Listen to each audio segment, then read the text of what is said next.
Hey y'all, I'm Courtney. And I'm Sarah. And this is Bodice Tipplers, the podcast where we read all the books we used to steal off our grandmother's nightstands. and then we drink about it. On this episode, we read LaVyrle Spencer's Morning Glory. There's no non-consensual sex in this book, but there is the previous murder of a sex worker, the current murder of a freelance sex... Oh god, it's complicated. There's childhood trauma, a lot of it, and there's World War II. And hillbillies. They're hillbilly adjacent. That's true. Okay. There might be some hillbillies. Hillbilly adjacentness. But it's about a loving relationship, and I think it will be fine for most people. Yes. Okay. Happy New Year, y'all! Happy New Year. Courtney won't let me sing. No, well, I mean, if you can sing. I'm not gonna sing, but you can sing. Happy New Year. Woo! Hope everyone had an excellent holiday. We had salt and pepper at our New Year's thing. Yeah, I know. I'm very jealous that you got to hear them. Well, I mean, I wasn't there because I'm old, but we live close enough to downtown that I did not know that I recognized the bass line to literally every salt and pepper song, but evidently I do because... That's good. Yeah. Good times. So, just a couple of things before we get started with our book Morning Glory. Our Patreon. So, we have a Patreon shout out from our new Patreon member, Claire, Dr. Claire Mishker.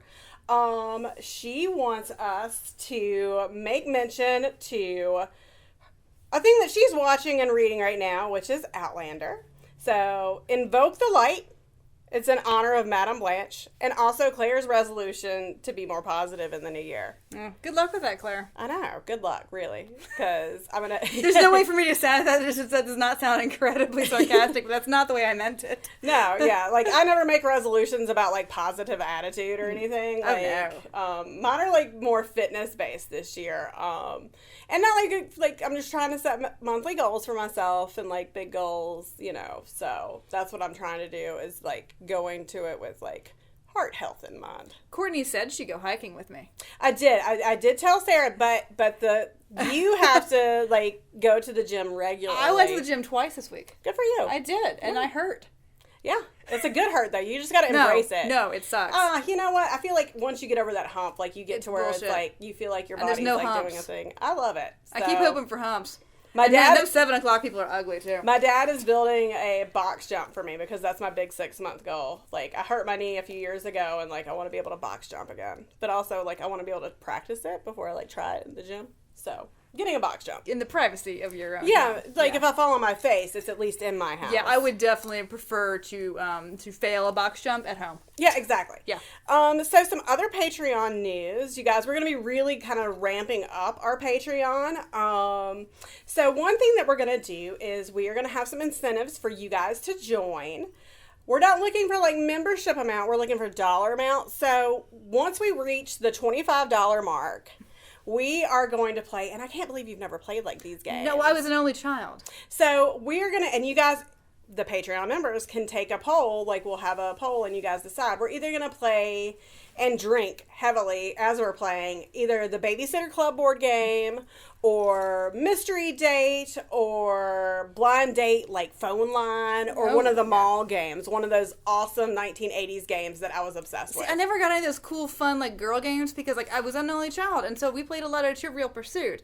And I am, by the way, don't play Trivial Pursuit with me. You won't have a good time. No, I can imagine. But I do, like, I have the original Babysitter Club board game. So I would be completely on board with playing. It'd be kind of like, I'm kind of interested to see, like, who we're going to pick. Like, I see you very, like, you have very, like, shades of Christy about you now. No. I don't know who you were as a child. Unfortunately, I was Marianne. I didn't want to be Marianne. Yeah, I think as a kid, I was Christy.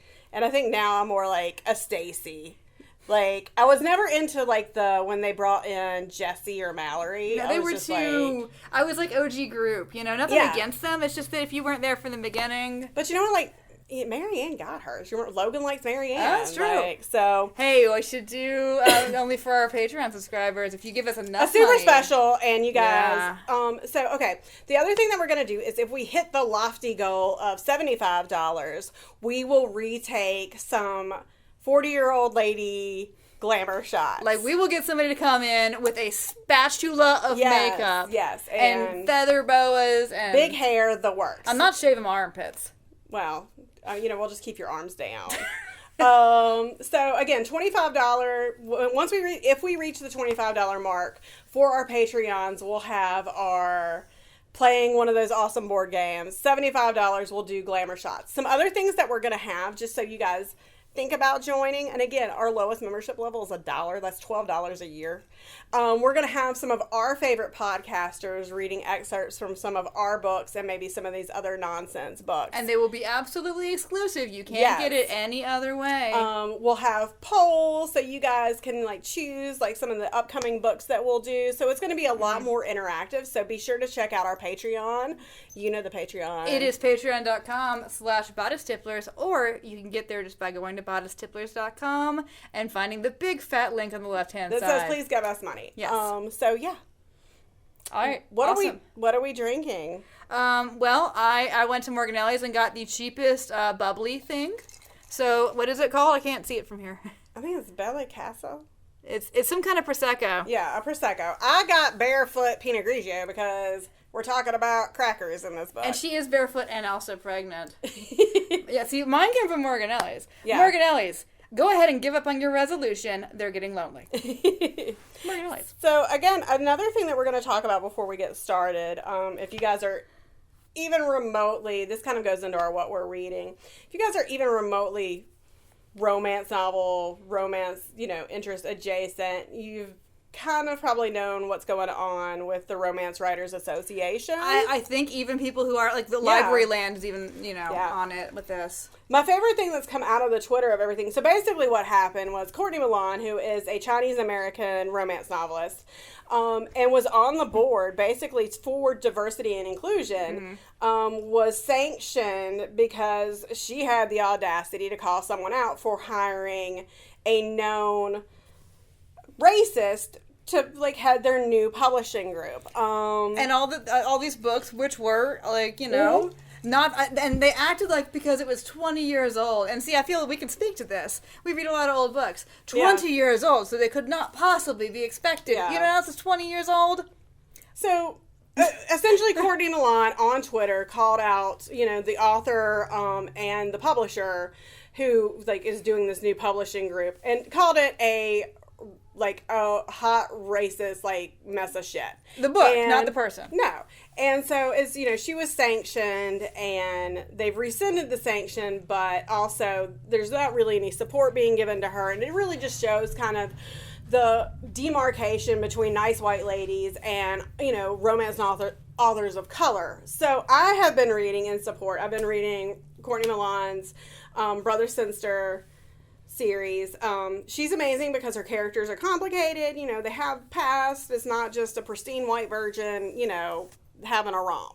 They're really good books. And I would also suggest to all the nice white ladies who get upset about people of color in historical novels for them to pick up Victoria Bynum's Unruly Women.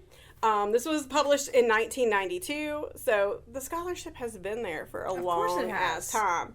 So, and this book really just talks about, again, women who didn't meet societal, what we think of. We talk about interracial relationships and things like this in this book. So I would suggest that for anybody who's interested in knowing a little bit more, or especially people who think that the only people of color were either enslaved people or absent people. Yeah, or on different continents, or on the cover of Native American romance novels. Oh god. So pass that Prosecco, girl. I'm passing the Prosecco. Seriously, I'm gonna need to drink up. And we're also gonna have, we'll have links and we'll have a write up about what's going on. So be sure to check out our website as well. Yeah, we're gonna have more to say about this when we sat down and kind of hammered out our thoughts are obvious, but I feel that we can say more that's interesting about it because we come from this perspective of reading these books that often are racist as fuck. But there's been some people who've been archiving everything, and again, the Pop Culture Library at Bowling, I think it's BSU, Bowling Green? State Yes. University. Yes. They've been doing a really good job on it. So And there's check more out to their it than Twitters. that. There's and also things, like too. some business with Yeah. like a new ethics committee being formed. I mean, it's all this. It's very complicated. It's but intensely complicated. There's people who have done a very good job at Yes, like kind of like putting it together for you. So everybody else has been doing the yeoman work at that. Yeah. I have been reading. I don't usually read contemporary historicals, like the ones where they get like the cheapest bridesmaid dress on the clearance rack that's in the most eye-searing color, and she's obviously photoshopped into this scene. She's not really sitting on this couch, and her hair is either completely ahistorical or possibly painted on. See, I love those. I don't. For a variety of reasons, I just don't tend to respond to those books. Even if I can read them and think, oh, this book is all right, I don't, like, those are never my favorite books. But Right. I read, and I don't remember why I read this, but I read Lady Daring Takes a Lever by Julie Ann Long, and fucking loved it.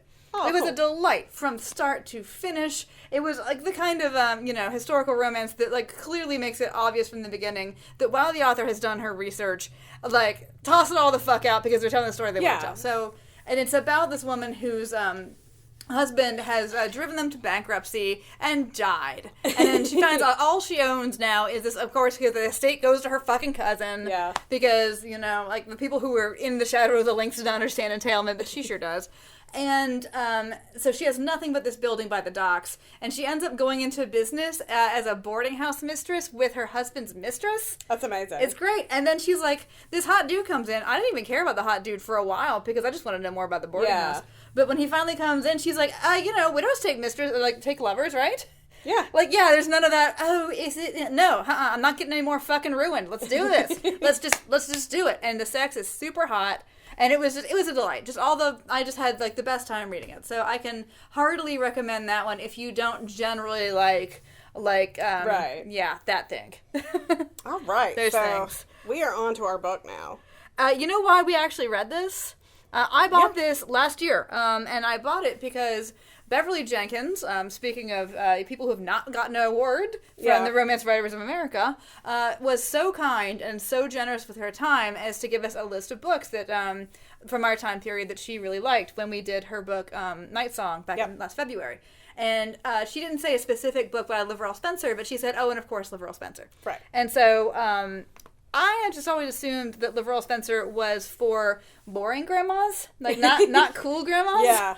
But I got this because it had like an interesting description, and then I just chucked it in my giant box of vintage romances that I keep for this now, and haven't touched it. But I finally pulled it out, and I have to like give a warning to you that I fucking love this book, and I didn't mean I love it like on a curve. Like usually, This is a Sarah jam. It's very much a Sarah jam. I'm a professional reader's advisory librarian, and I keep telling people at work, Oh, yeah, I'm gonna get somebody to read this damn book. I loved it so much. I mean, it's not unflawed. Yeah. And I will be happy to talk about the flaws, but I'm gonna warn you, I'm gonna gush so fucking hard about this book because I liked it that much. So I feel really bad for assuming that I knew anything about LaVyrle Spencer. oh, LaVyrle.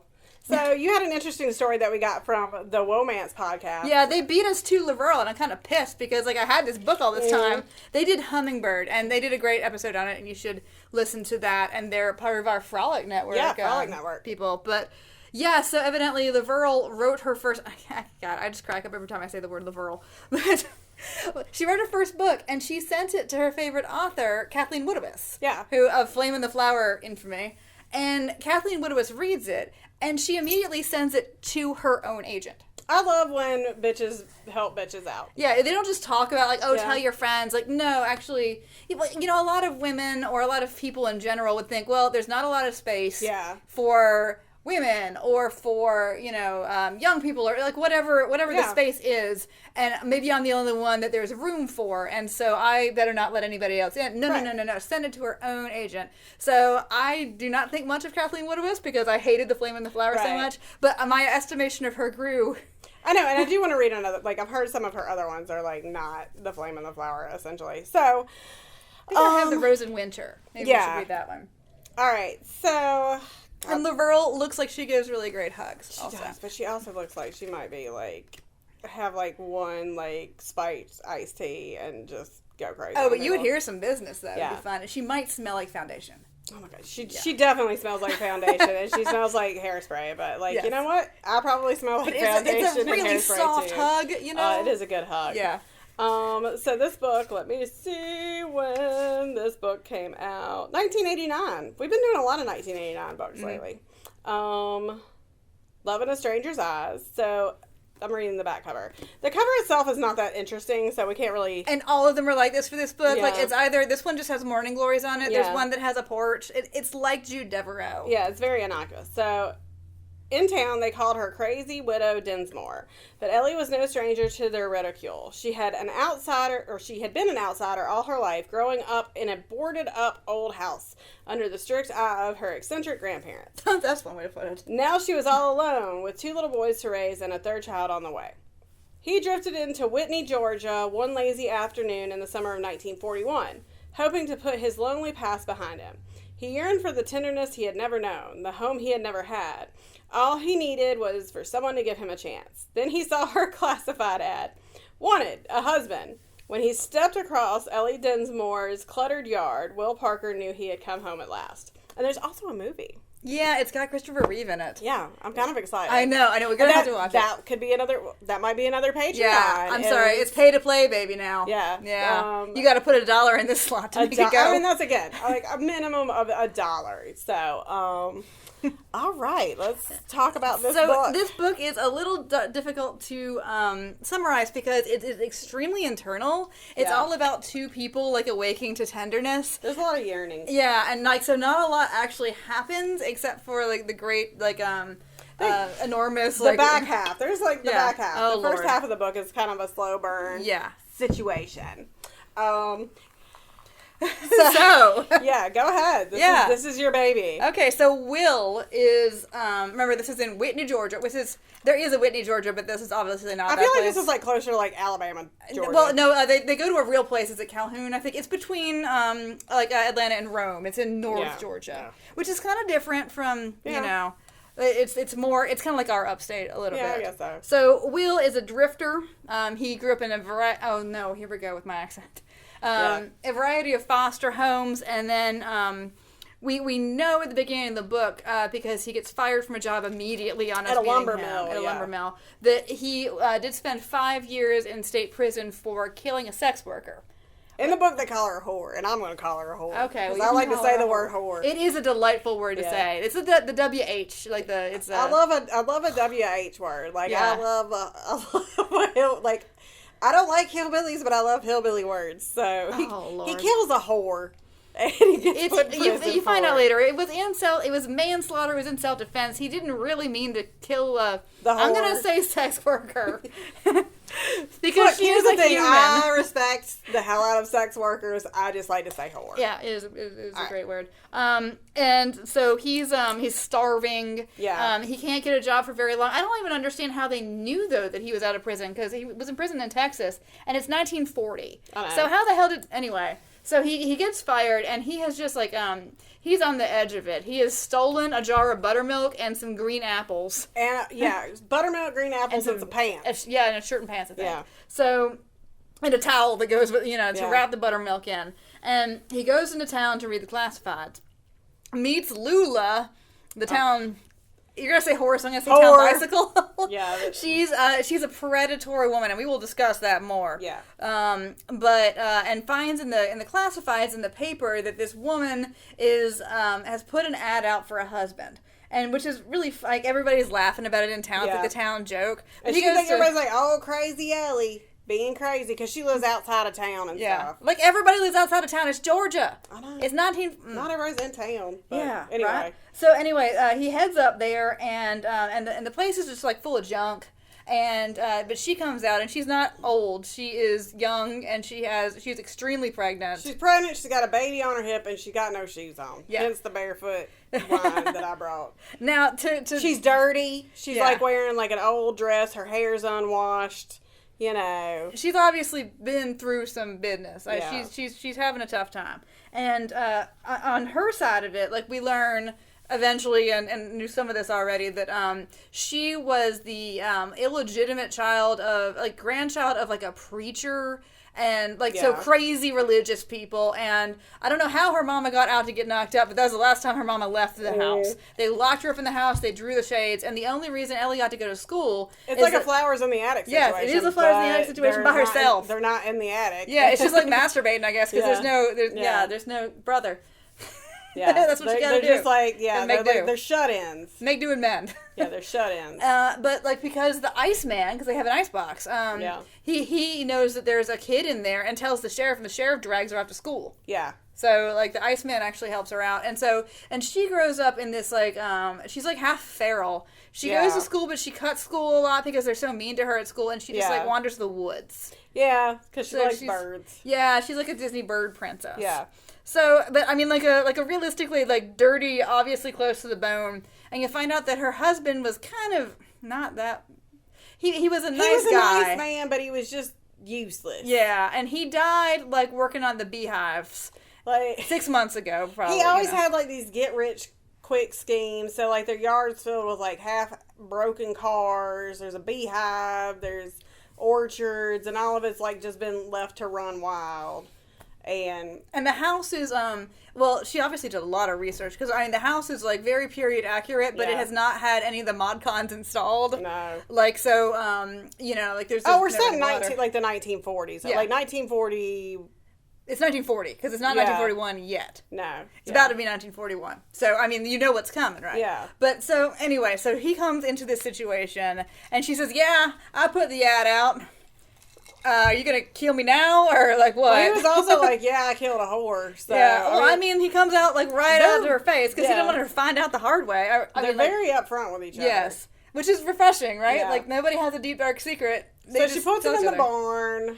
She feeds him, and he is so easy to please because he's starving. So he thinks this is the best thing he ever ate. Yeah. And there's this very tender scene with her and her two children, and he's starved. He had a bad mama, so he sees this lady being nice to her kids, and he's like, yes, he imprints like a fucking gosling. Yeah, exactly. And then, like, you know, so he says, well, I mean, we don't have to figure out this marriage thing just yet, but, like, let me show you I can work on the house, and, like, I will be a good worker for you, just, like, fucking feed me is all I ask. Yeah, he, like, makes up the barn and sleeps in the barn.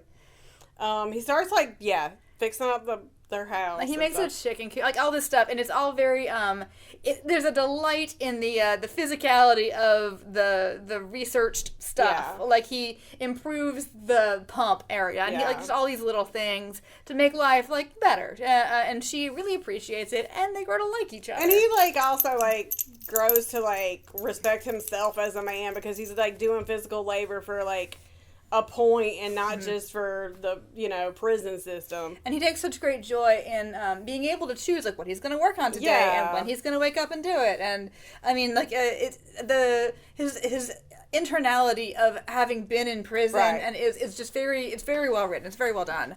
So he starts, like, monetizing some of the stuff, because she's got all these eggs and all this milk and stuff, and, like, they're not, like, she's like, they're never starving poor, you know, but, like, I don't even think they're poor. I think it's just disorganized. Well, they're the kind of cash poor you get in the country. Yeah. And all this is interesting, and okay, so my dad is from South Georgia, and he was born in 1931. So South Georgia is different, in the same way that, like, you know, where we live is different from the upstate. Yeah. In a lot of different ways, but...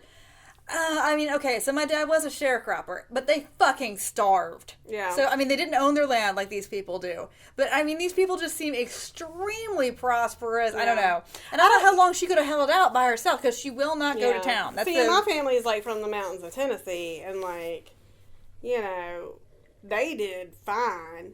They were never rich, but again, like, the depression never hit them, that kind of stuff. I don't know if it's like a mountain. Well, and if you're farming your own land, you can be, you know, you can raise enough to eat usually, but she thinks they eat a lot of meat.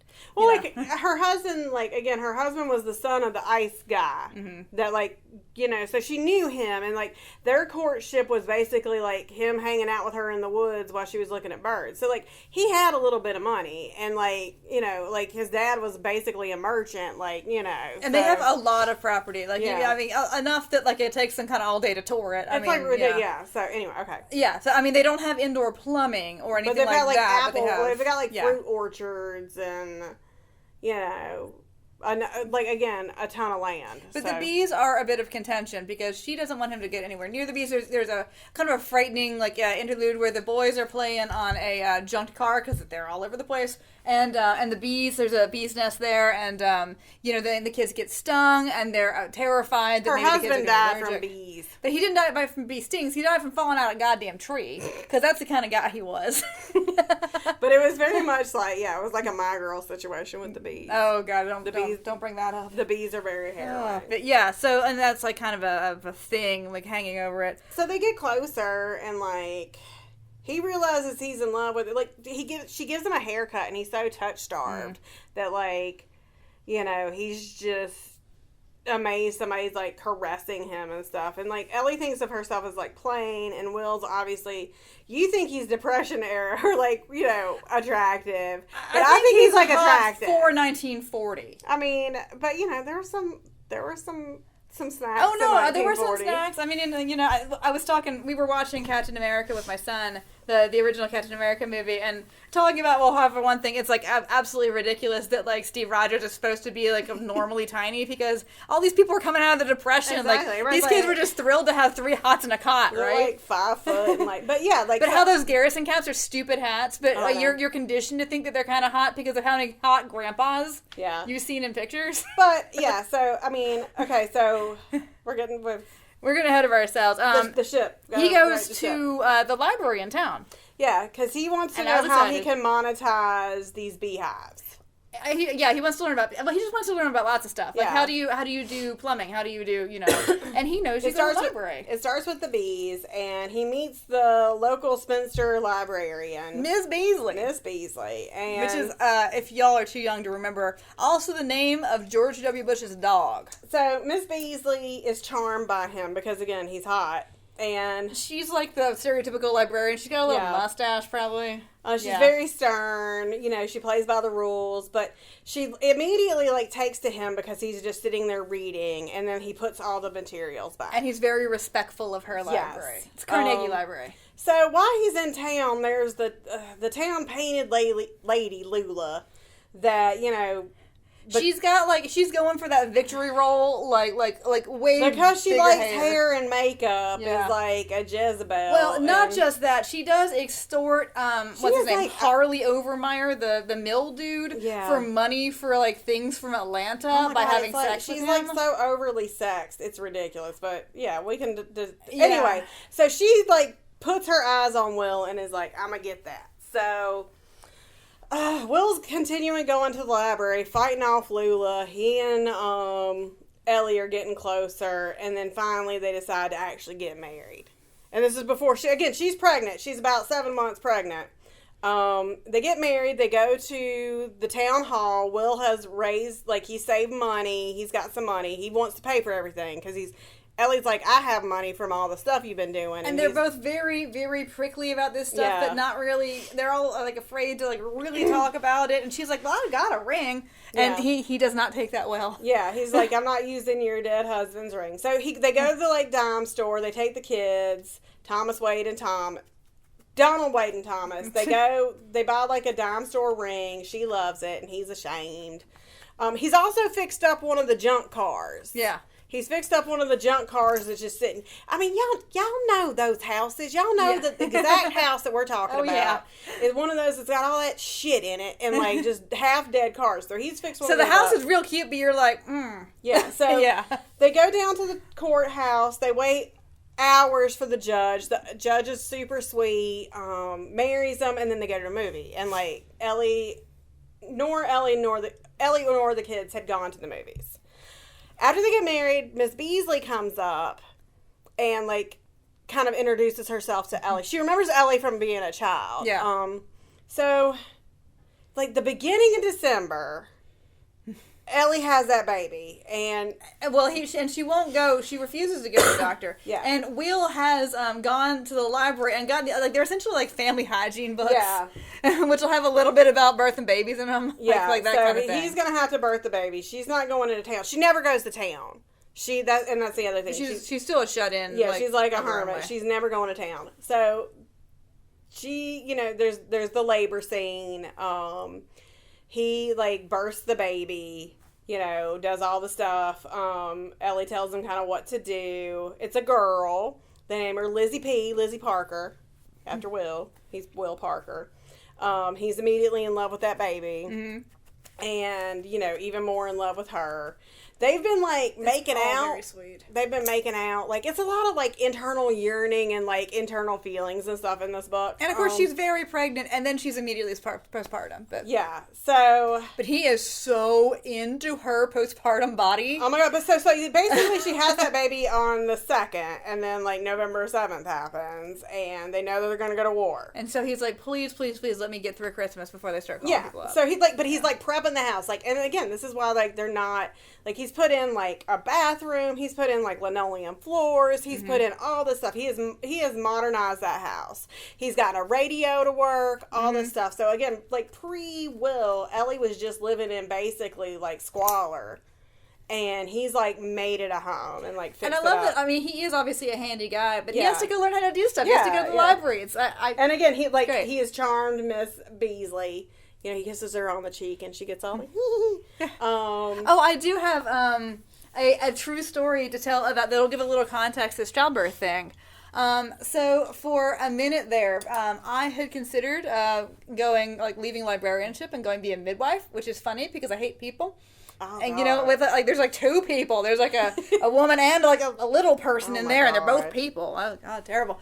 But so I was reading a lot about it, and there is a documentary that's on the Smithsonian list of important, historically and culturally important films, and it's called All My Babies. And so we have it at the library, and I went and picked it up. And on the back I was reading, and it was Miss Mary, this midwife from Baker County, Georgia. I'm like, oh shit. Because that's where my dad was from. So I call him up, and he's not sure, but I call up my Aunt Retha. And she's like, oh yeah, Miss Mary. So this lady actually delivered my that's wild. my youngest aunt and uncle. It's fascinating, and I really recommend. Now, it's one of those documentaries that was supposed to be an educational film for Black midwives by the department, the health department of Georgia. So it was it's full disturbingly of all this footage of white dudes in these strangely sterile spaces telling Black women who know a lot about birthing babies how to birth babies. Yeah. But so the documentary director started out with this educational film, but found this interesting person, Mary, and so it's more than just that. And so in it, there are kind of two births. And because this is for midwives, I will warn you that they are absolutely no-nonsense, explicit birth scenes. But in the first one, everything the parents have, and this is a real one, have got all their stuff together. They're ready. They have all the things that Will is freaking out because he doesn't have all the gauze and all the, they have all that. So, and it goes well. On the second one, they stage it for the documentary with students from Albany State, and it is on Hard Up Road. Hilariously, my Aunt Retha, until she went in a nursing home, lived on Hard Up Road. It is a real road. It totally looks like that. I recognized it immediately. So it's this staged kind of bad birth that the midwife has to salvage. But so if you want to know actually what a birth would be like at this time period, you can look at All My Babies, and it is absolutely. But yeah, that's the lady who delivered my aunt and uncle. So. I don't know if in North Georgia you would have been as likely to have a midwife, or if she would have been Black or white, or I mean, a doctor seems like a lot. So Will Will burst this baby, and he has never seen her genitals before. Yeah, but she's been real cagey about it. She's like, no, we're not doing anything. They look at each other when they're sleeping, and it's very oh cute. my God. Again, this book is very earnest. But, all right, so she has the baby. She has Lizzie. Everything's fine. Again, he knows that he is going to have to go to war, so he's prepping everything. He just wants to get through Christmas. Also, he's in the interim of everything, he's very, very considerate. The first time he has money, he buys her a little bird figurine because she loves birds. Buys the kids chocolates. He buys her Chantilly lace things for Christmas. It's great. It's those those pre-printed embroidery things that then you crochet and edge on. Yeah. And he buys the boys. It's a dresser set. He buys the boys toys and stuff, and it's the first time they've really had things frivolous things. And he gets did we already say that Miss Beasley offers him a cash money job, $25 a week cleaning up the library? Yeah, he's got a night job. He's got a job as the night janitor, making $25 a week, which is fucking good money. Yes. But it freaks Ellie out. She doesn't like it, and like anytime he leaves, she gets like, very worked up, which, I mean, and he's about to leave. He's about to go join the Marines. So he decides to join the Marines. He'd already decided it before the draft comes, but like, his number gets called up and he goes to the Marines because he was like, it's the best and it's the hardest, but my life has been super hard, so this will be easy for me. And so like the next, like, I guess 100 pages, probably. Yeah, the book is like letters between Ellie and Will and also Miss Beasley. Before he goes, he stops by, remember way back when he talks about he stole like the buttermilk and the pants and stuff. He goes to that person, like Lydia, that's the name of the lady who lives there. Her husband is already overseas in the war, and he pays her back for everything, gives her some honey and stuff. And he asks her, and he also like asked Miss Beasley, again, who knew Ellie, to like check in on her. He wanted Ellie to like go into town, all this stuff. So then he goes to Camp Lejeune. Paris Island. Paris Island. Like, they're just writing letters to each other back and forth. He gets stationed somewhere in like North Carolina for a little bit. Like, it's very, they meet, they have like a clandestine, like, well, he gets a 42-hour leave. Like furlough, and like, she has to take the train, and again, like, bitch never goes to town, and she's taking the train to Augusta. With the baby. With the baby, because the baby's still nursing. They have a very sweet time. And he is so into her. Oh, he loves her so much. Oh, God. So, again, like, he gets sent over to the Pacific campaign. Guadalcanal. Yeah, the Guadalcanal. And, of course, she doesn't know where he is, because they don't tell you. It's all secret. It's all very good. It's all very well done. Again, you're just reading these letters, and it's like letters to Miss Beasley, letters to her, letters from her. And, like, her spelling's bad, and then it gets better, and, because Miss Beasley's bringing her books, and, like, Miss Beasley also makes sure that, like, Donald Wade goes to school. It's so good. So he gets injured. And his friend dies, who you had been hearing a lot about. But, of course, it's that awful thing. Like, she knows that he's been injured, but then she doesn't hear anything. She doesn't, that experience. She just gets, like, the telegram updates of, like, your husbend was injured, and he's being shipped, blah, blah, blah. And then it's like, he's in San Diego. And, like, so he can finally start writing. And then he gets discharged because he gets, like, Medal of Valor and a Purple Heart because he'd saved all these people. And he just shows up at the house one day. For one thing, they don't give you the warning, but then also he wants to surprise her. Yeah, it's very, very, very cute. Oh my God, you guys! So he resumes his job back at the library, and then... But Lula's still around. Lula shows up, and like Lula is full on like sexually assaulting him at this point. And it takes him like basically like throwing Lula out and threatening her with bodily harm. And then Lula's all like riled up from it. Like he basically like puts hands on her just to get her off of it. He literally throws her out the back door of the library. And Lula's like so... Well, and she made it clear earlier on in the book that she tracks her cycle. So it is also clear now that she had meant to waylay him, assault him, get pregnant. Oh, and that was her like... The other thing, like, and this becomes important later, is like... While this is going on, obviously there's like the curfew and the lights out and all the things that are happening. All these kind of things, like, we're collecting all the metal and this kind of stuff. So there's these two old men that have taken it upon themselves to kind of be like the night guard. They're World War I vets. They normally just hold down the bench in the square all day long. They're those guys. Yeah. So... Lula gets thrown out of the library. She immediately finds Harley. And Harley did not go to war because he shot off his finger. Yeah, his trigger finger. They have like Lula is like raring to fucking go because of like Will putting hands on her. Well, also she feels that she is about to lose her opportunities, and like she's getting older, and oh my God, this is her last chance for a baby. I guess it's weird. So they fuck it out. All right, so a couple months later, like, everything's going swimmingly. Lula confronts, what's-his-face, Harvey, and tells him that she's pregnant. Well, obviously Harley is married, and she's like, I'm gonna tell your wife, blah, blah, blah. And she does start, like, calling his house, and, like, she says she's gonna go after his son, and like, get she's her going, to like, she's going single white female on it. Yeah. So, like, Harley devises a plan. He's like, well, you know what? Will's killed one whore. Why not two? So he, like, writes a note. Like, it's the stupidest, like, he writes a note and then, like, lures Lula to the library and just, like, chokes her out by the library. Yeah. And he's got, like, a cleaning rag from the library. The whole thing is so It's fucking so stupid. Okay, and then the book definitely changes tone.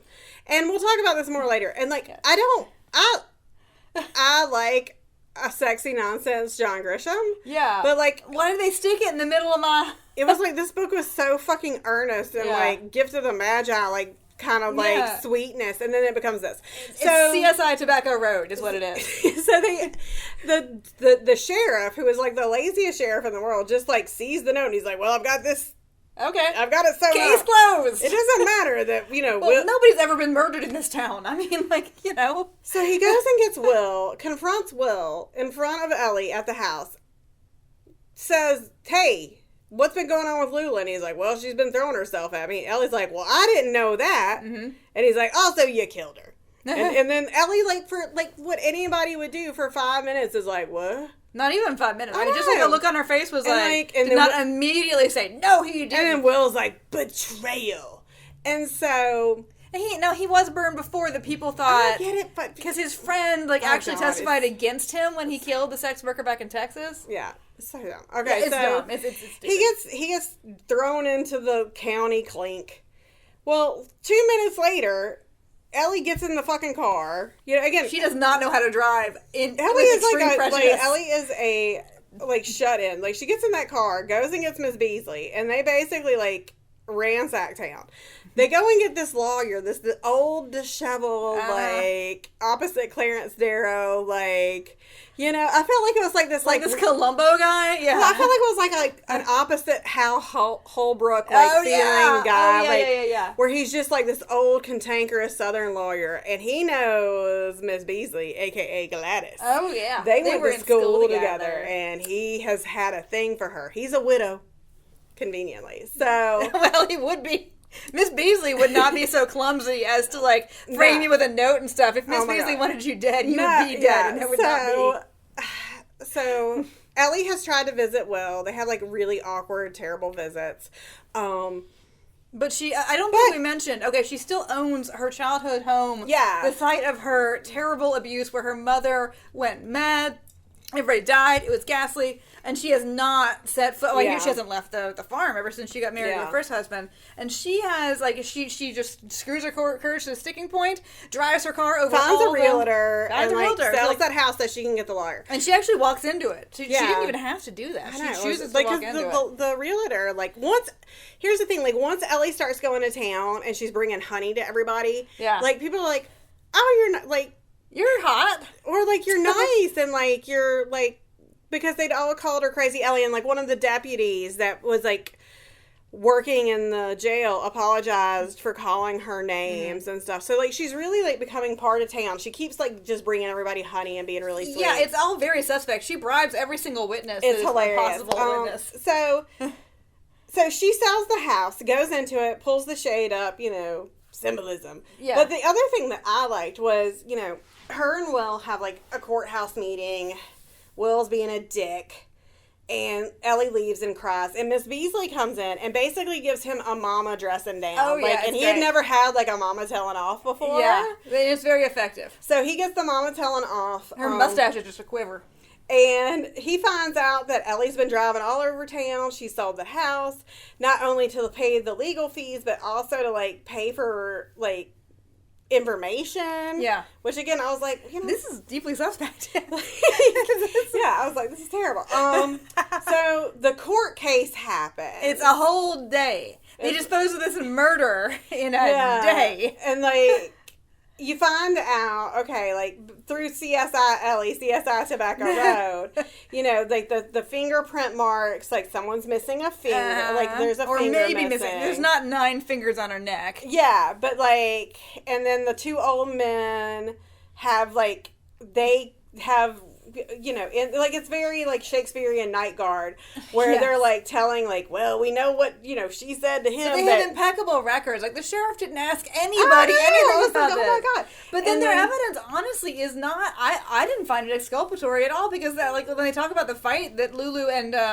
Will had, I'm like, well, that sounds like fucking motive. But at the same time, it's like, no, I mean, again, you can't convict him without a shot beyond a And of reasonable... course, there he is in his military uniform with his know. Purple Heart and his wife, and they announce in the courtroom that she's pregnant. I'm pregnant! And Oh my everybody's God. crying. And, like, basically what they do is, like, how, like, the lawyer, like, deals with it is, like, basically pulling out, like, Lula's history. Yeah, and it's like, ugly. paints her as the town whore. It's and, unfortunate. again, I got things to say about that which later, we will too. absolutely discuss. So, eventually, and the judge. Remember the judge that married them? Same guy. It's the same judge. So, of course, he gets off. And, everything's amazing. The lawyer is like, hey, come be my paralegal. Yeah. And she's like, I already have a job. Uh-huh. And I was But like, you can bitch, come make to that my money. library. I was like, bitch, make that money. Like, but he was like, Yeah, but she has Ellie- her own library. Is the No, thing. he was Like, she offering has- Ellie the job to be Oh, a yeah, paralegal Ellie, yeah. because, like, she was hustling. I don't think she can just bribe everybody in every lawyer Oh my God, case. it was hilarious. Oh my So, God. so it ends happily, it was wild. So, Why? like, The last 100 pages. Like, what the first shit? half of this book was like this very earnest. Like, that's the only work that I really think of. Like, And they it's always have earnest. to put a fucking peril at the end. We know that, but we came up, just the two of us, in about 30 seconds with 80 different ways that would have made more sense and not been so I thought he was weirdly like going to jarring. come back angry and like have a one night off with Lula. Uh-huh. Like, I was not Like expecting organic, like that. I was like, like that he would lose his leg, and like just as he was feeling like a man, like he feels less like a man. I was not No, expecting. he was a good guy all the way through. I was not expecting this crazy murder, Or that they would have some kind of like tax thing, or like a legal case about like the land, or or something. And it but was no. bananas. And here's the thing: I liked because I feels like it's two different books. And I like both of the books separately. Yeah, because, but not again, together. You give me some wild ass like law nonsense. Oh, shit. Yeah. Like if you give me like weird romance novel, A Time to Kill. Uh-huh. And that's what this was. It was Yeah. I was like, where's Matthew McConaughey? It Why has is he like and like the Columbo like guy. Oh, I love that. Oh, just one more thing kind of thing. Oh, that's Yeah. great. I love it. And then, Yes, like, yes. I guess the thing about it is, like, Ellie, like, starts wearing makeup and gets her hair cut and, like, starts being More in the world. her fullest self. And I guess that's what we're supposed to be seeing here. But it was just, like, That a could have wild... happened. Like, imagine one of the kids get really sick and she had to, like, I can think of 1,000 It was things. a wild way to Yes, do it. it was a but wild it way was, to do like, it was an interesting book. I loved it. But, like, yeah, those last 100 pages, I would like to just, like, cut. You can end it with him coming back from the war, Oh, and that would have been a something. perfectly good Yeah. place to end it. Yes. So we are going to take a break. And when we come back, we'll have our questions. Hi, friends. I'm Alicia. I'm Stacy. We make trashy divorces. It's a good podcast about bad relationships. Every week, we take 2 different stories of trashy divorces throughout time. The rich, the powerful, the famous behaving badly. So badly. Tune in every Sunday to get your trashy divorces fix. It's trash candy for your ears. Okay, and we are back, and it's time for questions where we kind of delve more into the book. So the first question is big dick energy or big dick energy? Okay, so the thing is, I really love this guy, but I can't lust after him because I would feel super fucking guilty. Well, it cracks me up because I was into their love.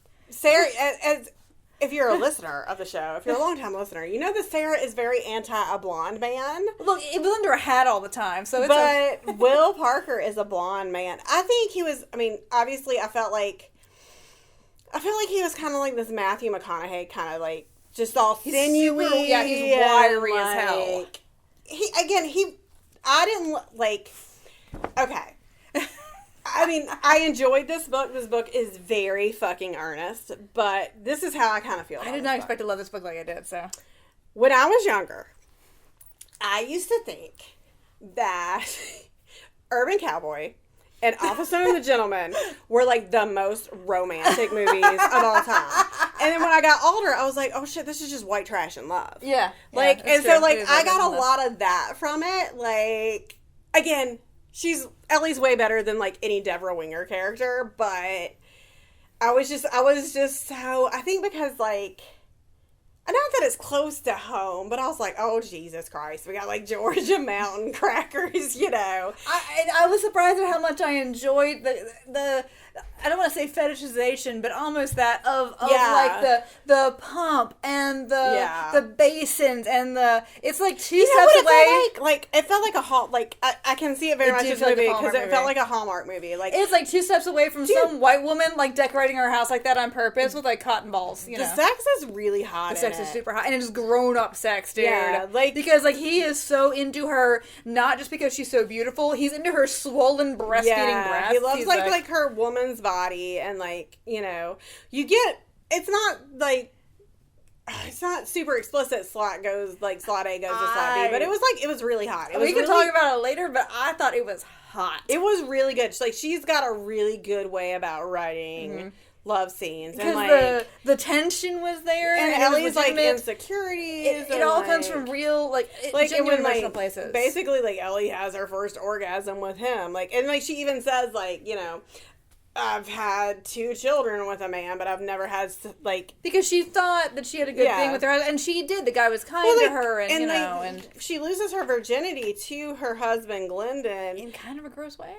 Well, he was okay. I did appreciate the other thing that I appreciate is because I was like, oh shit, when this book started, because she's 14 when she meets him, and I was like, and he's 5 years older. Yeah. We find out, but they don't have sex until she's 18, and I'm. Thanks, LaVyrle. Thank you. But his father died, and he's grieving, and she was like, "Why is this?" She was thought it was wild that somebody was grieving a family member because she didn't grieve any of hers, right? And she was basically like, "We'll have sex to make you feel better," but she was just kind of staring up, looking at the birds. It was completely consensual, but it was not. But their relationship was friendship based. Yes, you know, so. I mean, you could do worse in life, right? Yeah, but, no, I mean, and that's the thing, you never, aside from being just sort of, shitty at things, Glendon's not terrible. No, he's a good guy, and she loved him. It's just that she didn't really know what it was like to, get swept off her feet by a man. Will, I mean, Will's not in my, you know, top, but, I got it, and again, LaVyrle can get it with the writing. But he's that kind of, raw bone, he's had a lot of sunburns and is probably gonna die of skin cancer. Kind of oh yeah, and then he goes to the Marines and gets all hot and built. Yeah, because I gotta say, can we agree that those World War II uniforms are by far the hottest uniforms that we've ever had as a civilization? They are really good uniforms. Oh my god, a dude coming home from war in World War II, one of those brown uniforms. Well, that's the Army. But the Marines I forget what the Marines are wearing in that time period. Because I was just watching Captain America. I don't know what they're wearing. I don't know what they're wearing. It's not they're not wearing their dress blues. No. But I don't know what they're. I think it's probably brown too. I forget. I used to know, but yeah. Well, I mean, you know, even still today, they still dress up in the Marines. Courtney, it's like Courtney a fucking loves shirt. I think it's Damn. Is it Damn Yankee? Oh no, Anchors Away. Courtney's very partial to the sailors and Gene Kelly and Frank Sinatra. That's well, I do have to say that the winter dress whites of the Navy are fine. Back to Officer and a Gentleman. You know, the romance between that movie really isn't about him and Deborah Winger. It's about him and that girl officer that he Oh, I thought it was between him and Lou Gossett Jr. I was there for that. But when he gets the girl over the wall. The lady officer, that to me was much sexier in any kind of way than fucking Deborah Winger being. Oh, whatever. Where we have to respect Deborah Winger because she didn't try to trap him into marriage. Yeah. You know? True. Yeah. Anyway, so the dude is at the American man's hottest. Yeah. Yeah. Yeah. Going to fight fucking Hitler. Yeah. You're yeah, good times, y'all. This is back when we were the good guys. Yeah, remember that? Yeah, now we've switched it. I kind of hope when y'all listen to this podcast that there's somebody still here to listen to this podcast. God, yeah. You know what? I'm just sort of I'm just ready to ride the rocket. Just put me on it. So, yes, he's absolutely big dick energy. Yes, he was. But I can't lust after him because Ellie, I'm interested in them as a couple. Yeah, they're it's a really good. It got me. I don't get got by this romantic shit. I love it. I gotcha. Absolutely. I'm gonna, now that you've read the book, I'm gonna take it to my mom and have her read it. Oh, I think she'd like it. It's gonna be so cute. Yes. Would you talk shit with or about the heroine? She's had enough, y'all. She's really good, and she's not like, there's no real ever dumb heroine moment. The most like romance novel fake conflict that happens is when he we're done with that. Oh. That's an empty bottle. Uh-oh.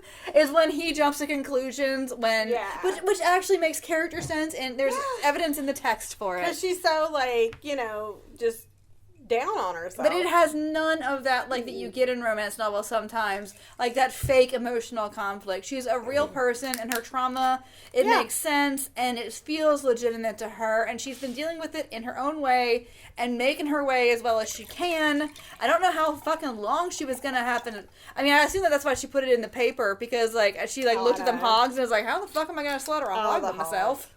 I mean, I can tell you all about hog slaughtering. Oh, well, yeah. Courtney has a degree in hog slaughtering. I do. My master's thesis was on foodways, and it was on country ham. And basically about and that's the thing, even if it's two people, this is the one thing, even if it was just her and Will, what usually would happen is, people came together as a community, because, this is hard work. Fucking pigs are smart. Yeah. And, that was the reason that pigs did so well in the American Southeast, is that you could just notch their ears, let them go, they're going to eat acorns, And currently, they're eating us all out of house. Well, the other thing, too, is, again, when people think about this whole, American pastoral bullshit, no, your farm's a factory, and your pig is your best producer. And they eats your trash. It eats all of your garbage that you don't want to eat. And it turns it into a commodity. But, even the two of them would not have been able to, take a 600-pound animal and butcher it and, the steps. I mean, you have to scald it. You have to get all the bristles off it. Off, and it's an incredibly physical procedure. So, because I've heard a lot about it from my family members that this was an all hands on deck. Yeah, people did it as a community. So, LaVyrle, next time. Just keep that in mind. I mean, that's the thing. Ellie probably didn't really know that, and she didn't have a community, so she wasn't ready. And thank God that Will came along when he did. But I'm just saying, the one misstep is it would have had to be Glendon and 10 other dudes. But maybe he had to send other dudes because he went out. Yeah, he did. So we didn't see him in the hog slaughtering season. Very true. Okay, so this one, number 3, there has been, people murmurings about missing our old question, and we're going to put it up to our Patreon subscribers. Do you ever feel like they're just talking to you specifically in a podcast? Yeah. Yeah, Zach hasn't given us any money, but yet he liked our Bechtel to bitch question better. So, he should give us some money. We've changed it to are the women in this Virginia Woolf or Phyllis Schlafly? And so we're wondering, we're going to put the poll up. Would you guys rather go back to Bechtel to bitch? And again, the Bechdel question came from the Virginia Woolf, in a room of one's own. No, the Bechdel question. But the Bechdel end is from the Bechdel test.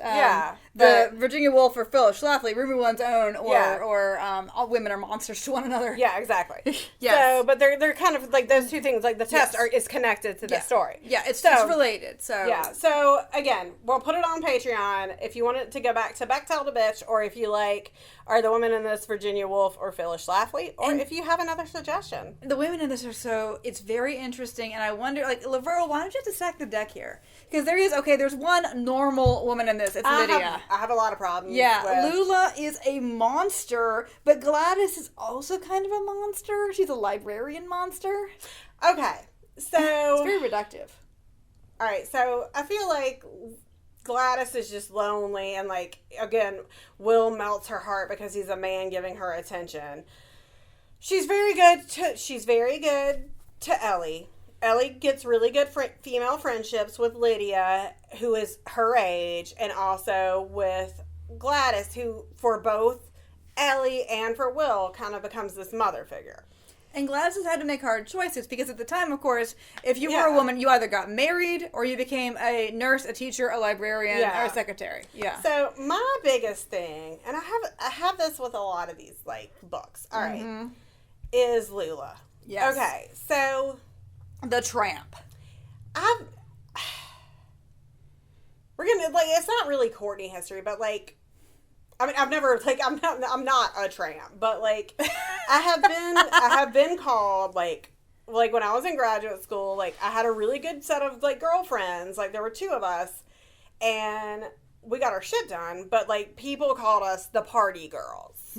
We were the party girls. We liked makeup. We liked going out. We liked boys. We liked this kind of stuff. And like I had a boyfriend that was about 9 years older when I was in grad school that basically broke up with me because, one, he was 32 and I was 23, you know, because I wasn't serious enough. And so when we have these characters, like, you know, and again, I was like, well, you're 32 and I'm 23. So whose problem is this? Yeah. When we have these characters of... These weird stacked deck characters. Well, it's like when, you know, like, Yeah. you know, we're calling her a whore because obviously she's doing crazy, insane things like masturbating at work. But like when we talk about her putting the victory line, like because she was doing the thing where like, because obviously stockings are, you know, a commodity. She's doing the thing that all women are doing. She's painting her stocking lines on her painting legs. her stocking legs and putting her hair up and She's like wearing fashionable. makeup. And I get really sick of people who, like in romance novels, you're either mousy and good or you're in makeup and a whore. Yeah. And I get really... It's the problem with Susan, right, from C.S. Lewis, that Yeah, you're into like once- lipstick and like, party invitations. Once she put on lipstick, she couldn't go back to Narnia. It's like, fuck you. Like, you can like lipstick, you can like boys, you can like these things and still be a good person. And luckily, like, Ellie did like sex. Mm-hmm. So it wasn't that situation, Oh, no, like that no. very strong, like, virgin versus whore thing you get a lot. but I get like... But the deck is stacked against this woman, and it is cartoonishly It's stacked. so good. Like, okay, like, again, he puts hands on it. Like, I'm not kink shaming anybody at all. But, like, he puts hands on her. And, like, she's so insanely, like, she is, like, I don't like to compare a person to this, but she is basically a bitch in heat. Yeah. Like, it is, like, some insane, oversexed reaction to him, like, being physical and moving her. That she goes and gets knocked up by Harvey. Yeah. Oh my, and it's like, I just, you know, I mean, I understand that this book came out in 1989, but like, women are more nuanced. Like, I don't know, I just, you know, and I guess because again, I was a girl that liked makeup. I was a girl that liked this. And like, so, and again, it wasn't like in my like high school or really college days, but like when I was in academia, that was a big, like, it was just like, not taking me seriously as a person. Right, yeah. Because... And I'm sure many women can tell you the same thing. Yeah, exactly. There's this, like... You better get you some Eileen Fisher if you want to be taken seriously as a department head, right? Yeah, exactly. And I feel like there's this, like... And it's a... I'm not saying I was, like, triggered or anything, but I was just like... Fuck you, and fuck how you've made Lula. Well, because the deck is stacked against this woman because she's so over the top. Like, she only has sex with Harvey because he buys her an air conditioning or and an a fan, ice box. you know. Yeah, and she calls him over. She fucks him on the kitchen table, and she says, "I want an oscillating fan."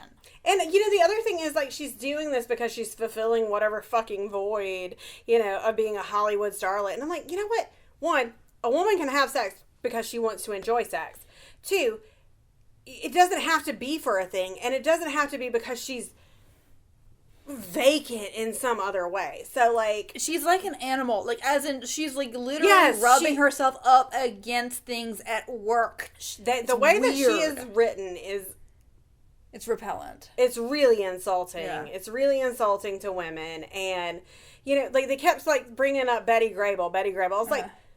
Well, like, by extension, like, you're fucking slut-shaming Betty Grable for having a look. Like, Betty Grable got a lot of, like, GIs through some stuff. Yeah. And, like, that portrait is one of the most amazing portraits of all time. And if I could have those Betty Grable legs, fuck you, I would do it. You know? The whole thing was just... And because, I mean, it was, like, this woman who was made... And then when she died, nobody cared. I just don't like it when people... Yeah, and it was a joke. She was a joke. And I don't like when... Her death was only a danger to the protagonist. It had no other meaning whatsoever. I don't like when, like, women who are confident are monsters. She was murdered. She was snuffed out as a person by a bad man, and it was a joke. And then, of course, they brought up her sexual history in the courtroom, and that was we were supposed to be like, oh, yeah. She fucked some guy, like, in a dugout. And then, like, the other thing about it is, like, the Atlanta Constitution and Journal, like, is interviewing Will after, and like they're talking about Harvey, and they're like, well, I hope he can get a good lawyer. It's like nobody's like, it's really sad what happened to this woman. Yeah, she got murdered, like literally. Well, A, to get her out of the way because she was pregnant and about to impinge on his marriage, and B, just to hurt another guy, and they're not talking about that at all. Nobody ever talks about the fact that she died. Yeah, and like her as a human being died. I think it's really like I'd like to hear from like the people that like listen to our show, like because I'm sure other people have felt, especially in academia, like where you're not taken serious. There's a really good line like it's like a they're kind of tangential to each other. There was that show New Girl, which for the first few seasons was amazing. So there's one episode, Jess, who is, manic pixie dream girl. But I can feel this. Like, she's talking to this lady lawyer. And the lady lawyer is, like, not taking her seriously. And she's like, yeah, I rock a lot of pink and polka dots. And my checks have kittens on them. But I'm a fucking serious person, too. Yeah. Like, I'm you smart. You can do more than one thing. Yeah, and so, like, that's a lot of the things I have with these books, and especially when you do these characters. Like, what does this woman do all for the rest of the day? I mean, apparently she just, like, lays in wait and, like... And rubs herself. I mean, I thought, I feel like the 2020 spin on it would be, like, to have Lula and Ellie become, like, best friends. Yeah. Like, something really cool. Well, like what happened in that book. It's funny we bring it back to Lady Daring Takes a Lover. Yeah, she and her husband's mistress. They're like, oh, guess what? Guess we have a little more in common than we thought we did. And, like, that's what I like about like we were talking about these modern romances. That's what I like. Because, again, this is the stuff that we are reading. And this is the blueprint, like, of how, like, these books and movies is, like, the blueprint of how to be a woman in the world. And you can either be an Ellie and be quiet and timid and like eventually like through the love of a good man like find your place and like be confident, or you can be a Lula and be overly confident and be, because this book has two bad outcomes for you. You can be a Lula and be a murdered whore, or you can be a Gladys and grow a mustache by yourself in a library. Like any like independent strong woman becomes this sad, like I don't know, I feel like it's really, again, you die on the vine or you become overripe. I liked this book. I liked it a lot. I loved it, but I'm still saying this. Like, I have a real problem with how this Lula character was portrayed. So you want to hear my slut-shaming story, which I can tell because I know that my mother does not bother to listen to my podcast and has not subscribed to our Patreon. I told you, I forget if I said it here or not, but I dated years and years and years and years ago before I met my husband. Intern Wallace is okay. I dated this Army captain so we live in Columbia, which is a military town. Largest basic training facility in America and probably in most of the world, maybe China and North Korea. Like, this is basically like if someone goes through basic training in the Army, 95% they're going through Fort Jackson. So, and the funny thing is that you would think that would mean that Columbia is a military town, but it's not. No, it's very Most people here have never even been on post. It's very weird. So I dated this Army captain for like a couple months. And all sorts of weird things because I went to this party and everybody there was like, you live here? You're from here? As if I was like, if I said, I'm from Shangri-La, you know? But, we got orders to go somewhere else and we weren't that attached and he went, it was fine. But, we kind of kept in touch because at the time I thought that it was a great point of pride that I kept being good friends with my exes because that made me a good person. And what he said to me on I Am one of those days was like, I'm sorry, I just can't see myself being with somebody who had sex on the first date. Jesus, I'm so sorry. I'm sorry. I'm so I thought we both had sex on the first date. I was unaware that I had done that by myself. I'm so sorry that happened to you. Not that I didn't come loaded for bear.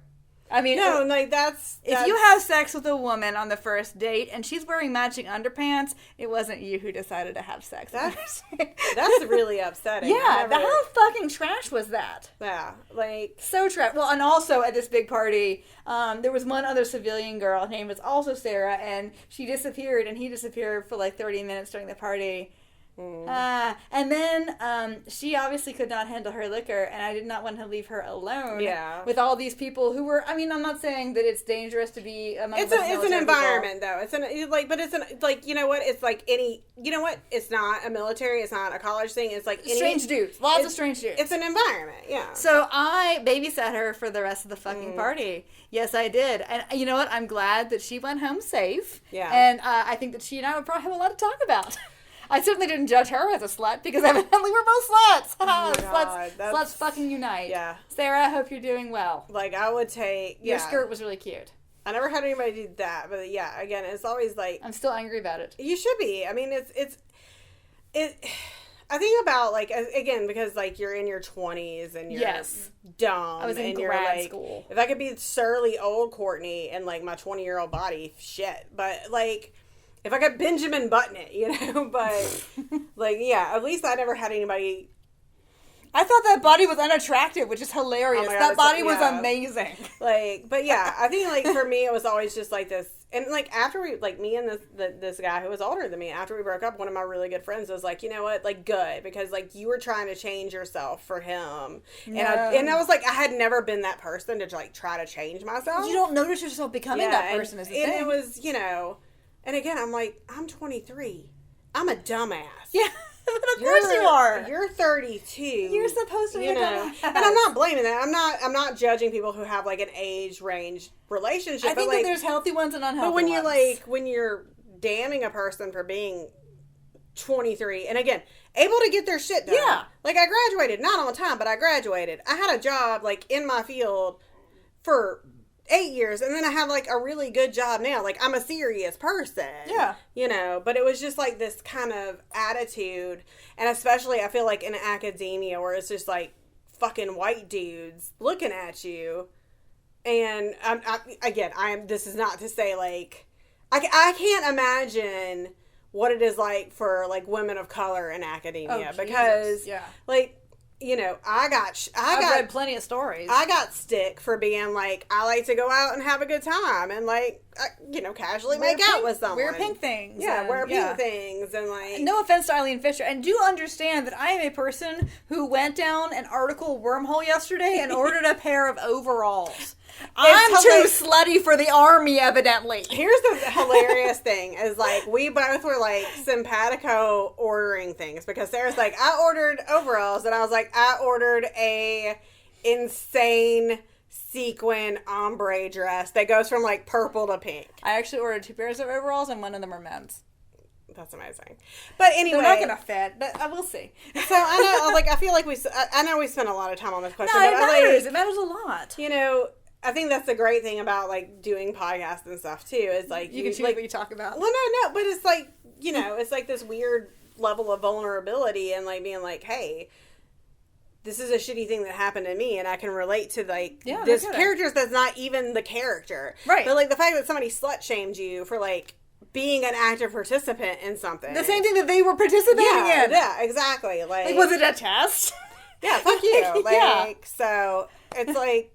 Did he get to strike that off like his notice board? Because, I mean, it's just so what the fuck? It's so toxic, and that's really upsetting, and I am really sorry that happened. I mean, like they both and this is just one of those things that like, I I hate that. Like, what really bothered me, I guess, about this character was not so much the stuff that was in the text, but that this woman wrote these other people so sensitively, amazing, and intelligently, and then, like, it's just and then like, she is this insane sex machine. Well, like, what? I know, like, oh God, I know we're spending a lot of time. Pass me that wine. God damn it. I'm going to need another glass of this. It's not even just, it wasn't even Screw just that top Lula, off. But, like, even dealing with, like, the sex worker at the Texas whorehouse. Like, that. Like, there's a part in the book. There is a part in the book. And so Will goes off to war. He is he's at Guadalcanal. So bad. It's real bad. And I mean, when they say Guadalcanal, like, oh shit. He writes a letter to Ellie. Again, he has been imprisoned for 5 years. By the way, he only got 5 years. 5 years.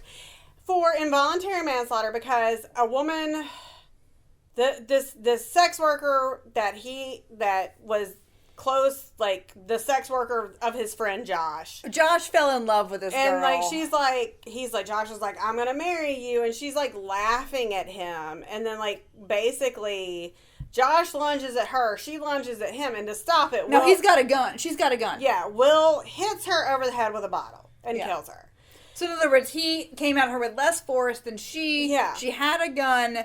It's understandable. All right, however, but he still killed a person. Yes, he killed a human being. He has killed a human being. There's a part in the book where he has written to Ellie after, like, his first battle. And he's like, well, I now know what it's like to kill a human being. And I was like, bitch, I was like, but here, no. Yeah, maybe he meant with intention. But, like, or no, with you say that. But I was like, bitch, that ship has sailed. Mm-hmm. You have killed someone. And here's the thing, like, whether you intended to or not, you still killed a person. And maybe a closer range. I mean, depending on how he killed us first. I mean, and, like... I mean, I guess props to him for considering a Japanese person a person. Well, yeah, but, like, which not everybody did in World War II. Does she not count because she's a sex worker?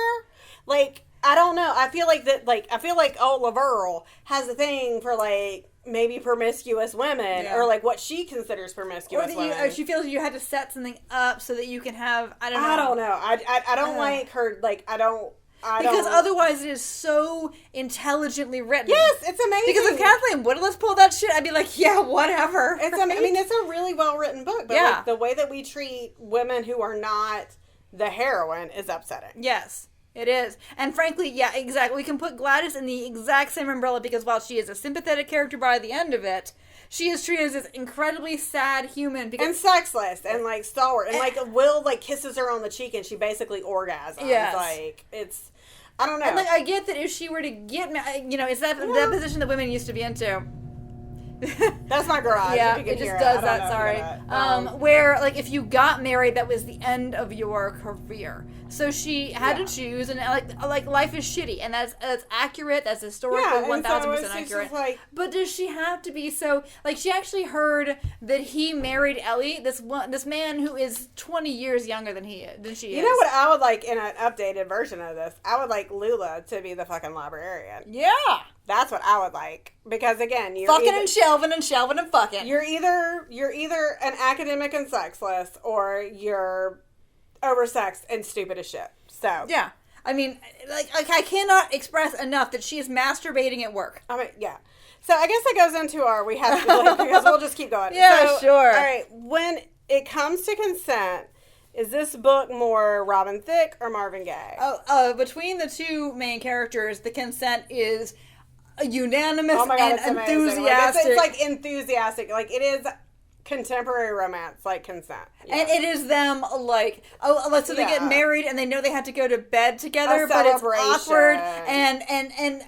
But, like, you know, one of them goes to bed and the other one wakes up first and is, like, looking at their freckles and holy shit. Very cute. It's amazing. This is 1,000%.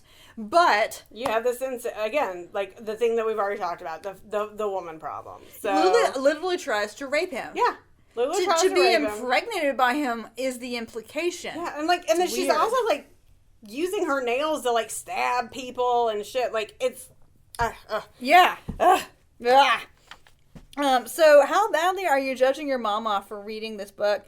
I hope she did read it. I feel like this is very on par for, like, actually for Granny Shiver, this was a little too close to home. Yeah, she would have thought, like, this is fucking boring. This is not exotic at all. This reminds me, and I know that we've already had, like, a big tangent, but, like, this reminds me. Let's do it. Like, what you were just talking about with your grandmother, like, granny. Like, so I used to work in my previous life before a librarian. I worked at a historic home. And it was a log cabin, so we had the log cabin, and we had, like, the detached kitchen. And what was hilarious to me is, you know, people are like, simpler times. But people would bring, like, they'd come for a tour, so we'd do a tour, and, like, they'd be like, Mama, come in this kitchen. And Mama would be like, I don't fucking want to look at that kitchen. Right. She's like, I was in that kitchen. Right. And Mama is not interested. Those were my favorite people. Like, where the mama was like, no, I don't give a shit. Like, I grew up in this kitchen, fuck you. Yeah. So, this is not interesting to me. Well, have you read The Cooking Gene?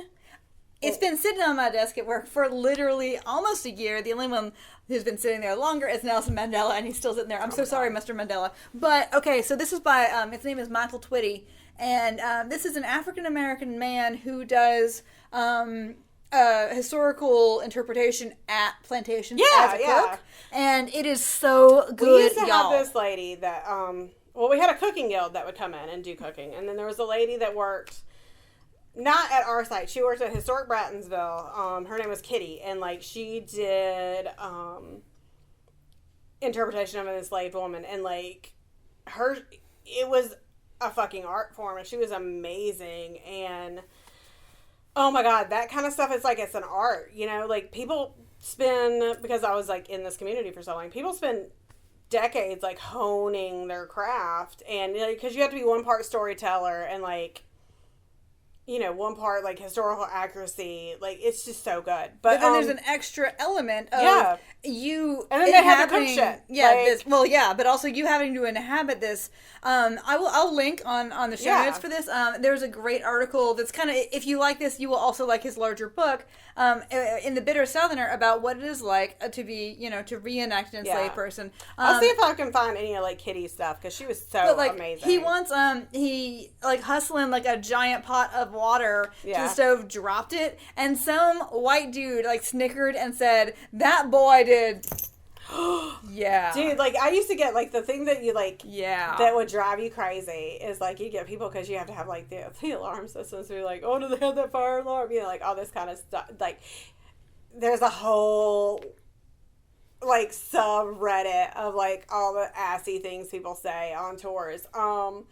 But, anyway, the point of fact of this is, like, my grandmother grew up in, like, you know, she grew up in Tennessee, and she grew up, like, again, they did fine, but she had this log cabin that had, like, the dog trot, like, with the separated kitchen. So, like, when, like, I was reading this book, I was like, oh, Jesus, I know this house, you know? Like, her fireplace was, like, a giant Riverstone fireplace. Like, I mean, it was a nice log cabin. It was 2-story. That shit was nice. But I was just like, oh, God! It's like, it took me back, because my dad and my uncles moved it. And, like, they were in the paper, the Mall Sign, Tennessee paper. And, like, the house didn't have plumbing for the longest time. So, like, we'd go up there and, like, we'd have to go to the outhouse. Oh, yeah. Or use a chamber pot. And, like, my grandmother, we'd go upstairs and, you know, the beds were super tall, and, like, she'd throw, like, 20 pounds of quilt on you. So, basically, if you wanted to go to the bathroom, you couldn't. Because, like, you're just like, I can't fucking move because I'm 7. And, like, these quilts way more than I do.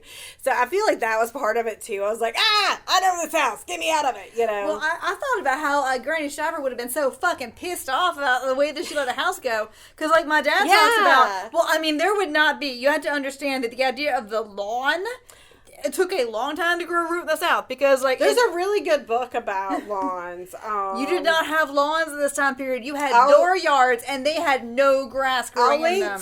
I'll link to like, there's a book about, like, the development of lawns. My granny would shit her fucking britches if a blade of grass were to grow. Dude, it's like people kept, like, hard packed, like, like, hard packed dirt areas, and this is like, so, yeah. Like, so, meanwhile, the chickens are just roosting in, like, dead tractors and shit. I was like, what the fuck? She can't even, like, fix the coop? Like, there was no coop. I know, like, it was crazy. There's a mule, like, how the cow is not, I was like, the fact that they haven't starved, honestly, is, I mean, I guess good for her, but she's not doing like, great. Even if Glendon was alive, like, yeah, like, I feel like this is somebody playing at Southern crackerism that has never really experienced Southern crackerism. Cosplaying Southern crackerism? Like, yeah, like, so, again, it was little things, like little quality of life shit, because, like there's no indoor And plumbing, you can tell about, like, the quality of the writing, because, like, that we're noticing that kind of minutia. But, under the pump, there's no board under the pump, it's just mud. There's a really sexy scene where, like, he puts in the bathtub. Oh, and they my have a God. bath. Can you imagine if you just got a bathtub? Oh, my God. I'd be, like, in it. I wouldn't even be fucking in it. I'd be like, no, we're not fucking in this bathtub for, like, a solid week, because you're not getting me out of it, and you're going to have to, like, scrub off the dirt ring I'm about to leave in this bathtub. And, like, I think that was the other thing, too, is, like, how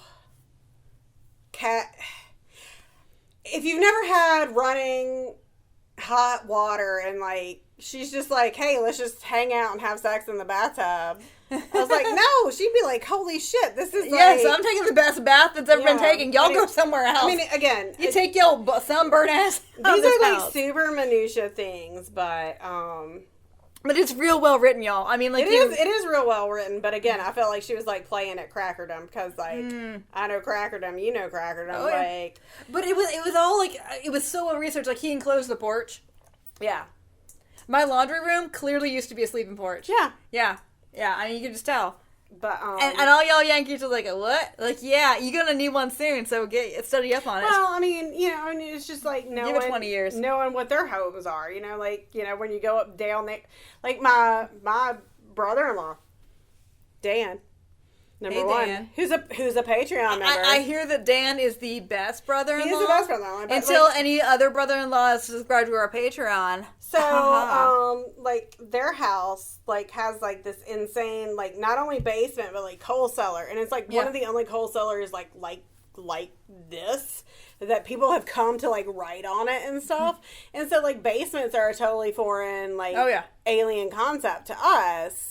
Well, we live in a place with a real high water table. Yeah, but you know, know. like I mean, it's just like how houses are different. You know. Well, so. my house was built in 1928, and Yeah. it has all these little things that only make sense if you know that. Yeah. Yeah. So, I just, like, whenever I see, like, a lot of my, like, brothers and sisters and in-laws up there have, like, these older homes, and I'm like, this is wild, so. All right. So, back to reality. Yeah, I know. Well, here we go. Well, would Scarlett Johansson be in this movie? I don't think so. Well, okay, so there is some interesting race stuff in this movie, but and I did not do it. I had on my They to-do talk about- list, there's a black soldier at the railroad, and of course they have that No, he experience. didn't segregate it out, because, I took the class about, like, Fort Jackson preservation and Right. stuff, and, like, there were segregated barracks. He would not have been in Right. General Pop. And I understand what she's doing, and that's, like, hey, at least you put somebody And that in is there. when many white Americans first actually like broke bread with African Americans. Yeah. It's in the military in World War II. Yeah, but they would have been, like, their own regiment. I meant to look it up because I am curious because in South Carolina, if Georgia is the same, I would not be that's surprised. obvious. So we live in what's called the Black Belt, and it's called that because of the dirt. Yeah. We live in I, in the good part of town, live in Richland County, and I'm over here slumming it in Lexington.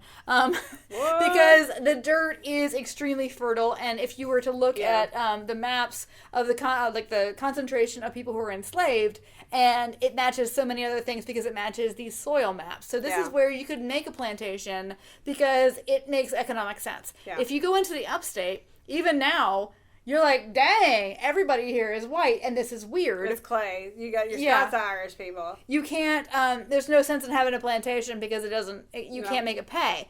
So, in other words, there were not as many people who were enslaved in the upstate. So now we go and spend a day at the state park, and my child does not understand why we have to not go to these first 3 restaurants because of the Confederate flags out front.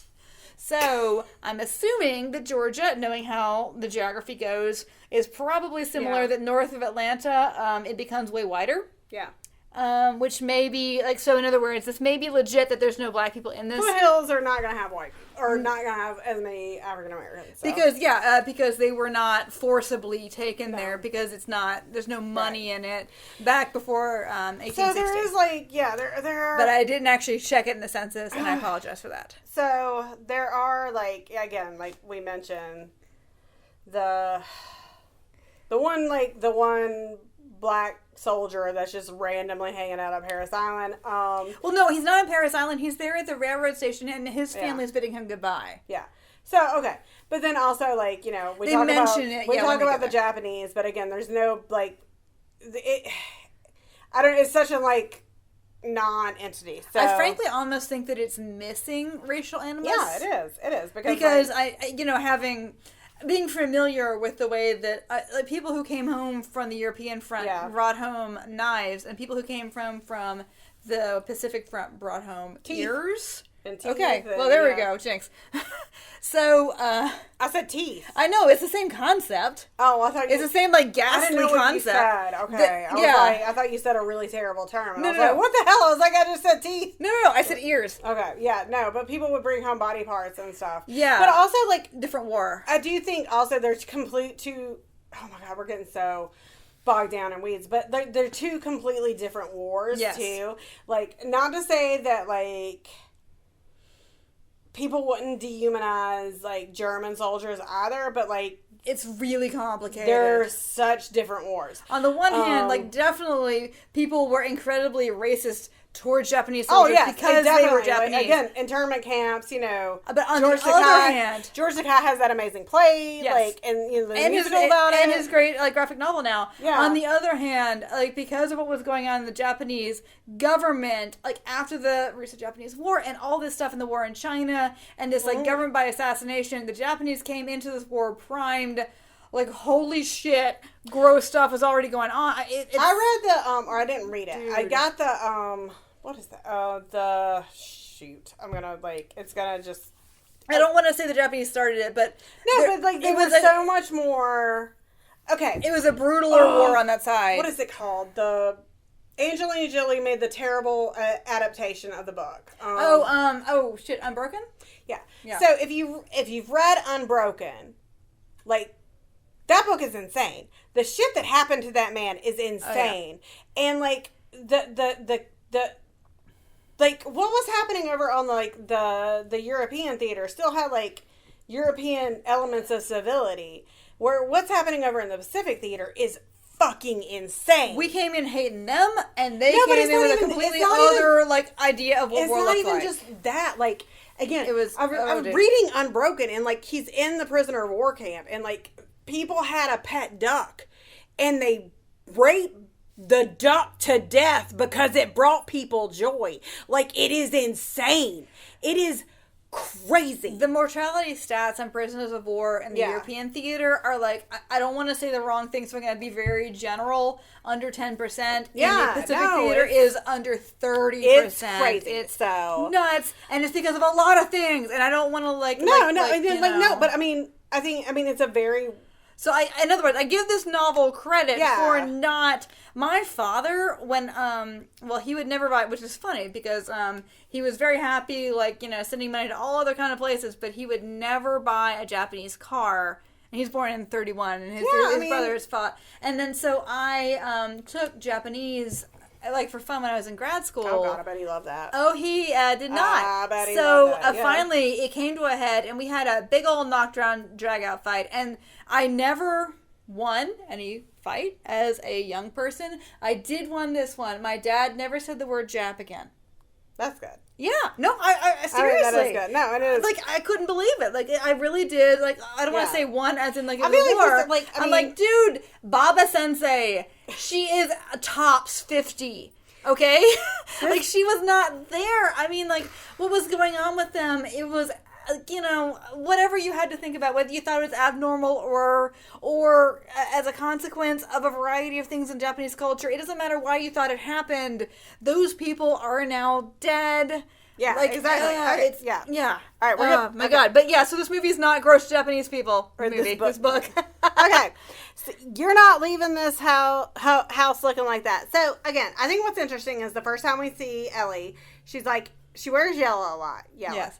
And Good like color on her. she's got dirty lax hair. She's like giantly pulled up. pregnant, She's so- pregnant. She's barefoot. Like she's just unkempt. By the end of this, she's in a completely different yellow dress. She's like made it herself. She mail ordered it. Got the print from Lydia. This was okay when they met in Augusta when he had his like 48, 42 whatever hour leave, and she surprises him because she got the pattern. Yeah. it's very contemporary. Yeah. like it's very when you're thinking about like the girls at home and they're Yeah. like wasp waisted, and she had that made, and it describes it incredibly Yeah, well. it's really It's got well. like little red accents in the yellow. It's super cute. You can imagine it 1000%. Yeah. It is a hot fucking outfit, and he wants to fuck her in the train station. Yeah. Yes. So, would your 12-year-old self dog-eared any pages? Obviously, It was yes, this book was hot. But I don't know, because my 12-year-old self would have been weirded out by the fact that most of the sex happens when she's either immediately postpartum or breastfeeding, and he's like, this is making me feel like a father, and also like I want to fuck her real bad. Yeah, I loved it so much. I mean, it was really adult. It was adult really good. sex, and it was like, and she looks like a woman who's had 3 children, Yeah, and it was really was sweet. like, oh He was my here god, for it. It was sexy as shit for grown folks. I love it. I don't know that I would have understood that as a kid. No. No. All right. What pairs nicely with a dumpster fire? I feel like that you suggested a thing, and I was gonna say mead because it's perfect, but I just don't like overly sweet things. because honey, the bees were constant in this, the bees. you know. But and honestly, I guess maybe I was interpreting too much Lula in you. That I thought that you were more into sweet drinks. That's fine. No, I don't like overly apologize. sweet things. It's fine. I mean, if I had put a little bit of pink food coloring. And not in mead though. I remember we were in my friend, me and my flighty whore friends. They're not, but that's the impression. If you don't want to be a whore friend, maybe you should Patreon us with $1. So, like me and my the 2 best friends, like my really good graduate school friends, we spent a summer in England, and we were in Lindisfarne. And Lindisfarne is this island in northern England. There's a monastery. Very famous for its gospels. Yes. So when you're in Lindisfarne is like one of those places like the road gets covered with the tide. So we're in Lindisfarne, and we have hours to kill, and we're at this we're basically at like this wine shop, and they had mead, and we're like, let's try it. And I was like, so I had if you're gonna have mead, I had the mead. Yeah. I had the mead that you're gonna have. Like I had this Lindisfarne made mead, and I was just like I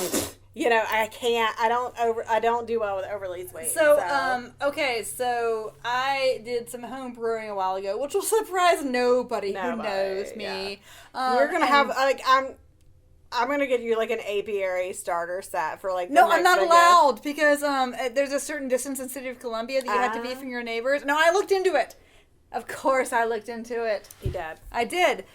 So yeah, I did home brewing, and I looked into meading, and I started some mead in a giant old bucket with like a little thing and then it went, and I'm like, you know what? I don't think I did that very well, but it's still there in my kitchen. This is, okay, before I met my husband, and we have been married since 2012. It's still on my porch. Oh God, Sarah. Well, I don't feel like we can just take it like Sarah. You're like you Will can't just Parker. give it to the trash people. Like you're like Will Parker needs to come fix up. Like, well, but what if I gave it to the trash people and it exploded or something? Jesus. What is funny? Like after I read this book, like I was with my dad, and we were like he was just like talking about. It was like just this random like Bob sentence, where he was like, honey is the perfect food. He was like telling us all the things. Never goes bad. Well, he was like, when you move somewhere, get their local honey so you can get like for the your allergies and shit. Like, right? I was like, oh my God. Like, I really considered like having him read part of this book for about the bees, just like like I could never get him to read any of the salacious stuff. And no. And maybe I will. Maybe I'll be like, hey, Daddy, read this sentence, and like that'll be our. No, you got to give $100. Well, no, he could be our kiss your mama with that mouth, but it would be it would take it, like, it would be a 5-minute thing because he talks so slow. He's got such a Tennessee accent. Well, sadly, everybody who I've been talking about on my side, except for Aunt Retha, and she's, not good, hard up road in the nursing home. Oh, damn. Well, if I see them, like, my Aunt Jackie does have, oh my God, an accent. Yeah. So his is such a Tennessee accent. It would be funny. But the long story short, I never actually tasted the mead that I made.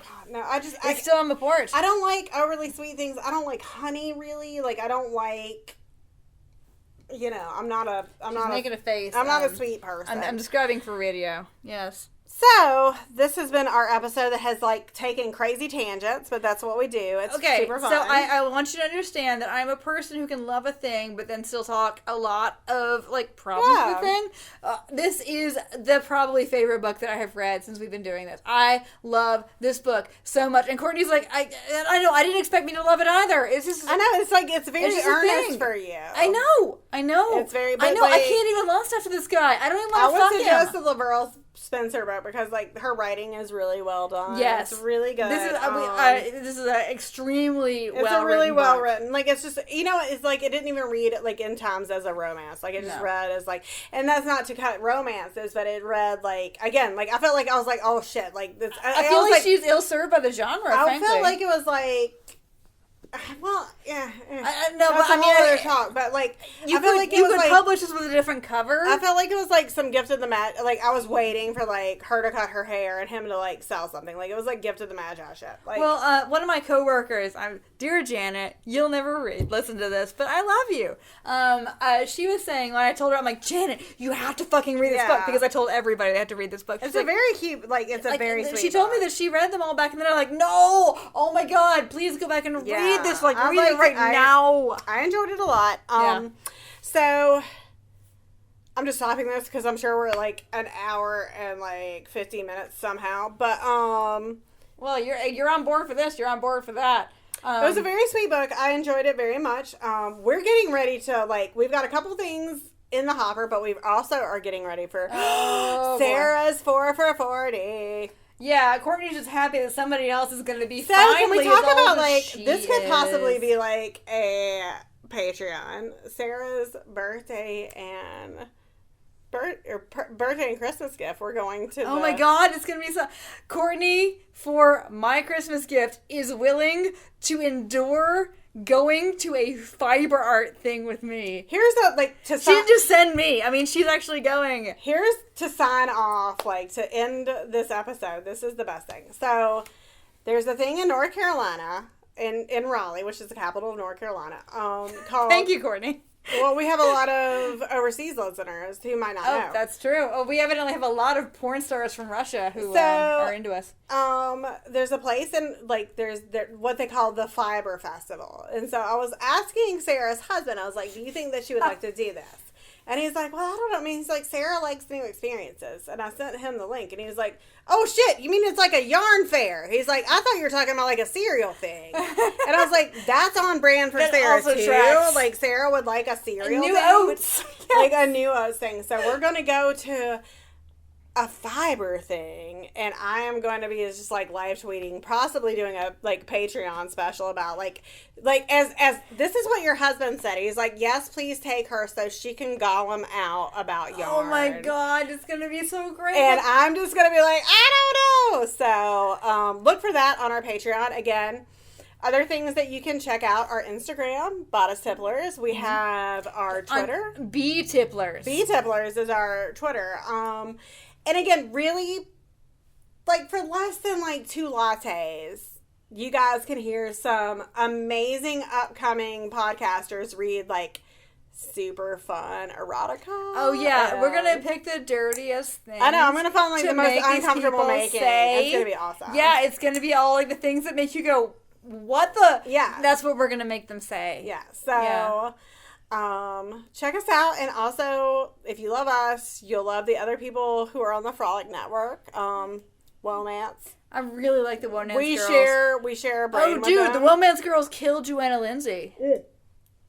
But don't put that on them. But they had it coming because I can tell. I had a fantasy that they listened to us and liked us. Oh, and they were just No. They just like fucked us and left us because they are doing for all of January Joanna Lindsay books. I know, and crazy. They're doing Warriors Woman, which is the book that we did. And We've I know already done it. You can hear the OG Warriors Woman with us, but also like they wouldn't have done that if they listened to us. A non-frolic podcast for you to listen to is Trashy Divorces. Yes, they're great. I just listened to their Christy Brinkley one. Oh my god, they're so good. They're the best. So I had no idea. Oh my gosh, she got married to a guy, and then there was a helicopter crash on an off-piste skiing thing. It's bananas. If you love helicopter crashes and supermodels, yes, Trashy Divorces. Who doesn't? We will see you next time. Bodice Tipplers is part of the Frolic Network. Find more podcasts you'll love at frolic.media/podcast.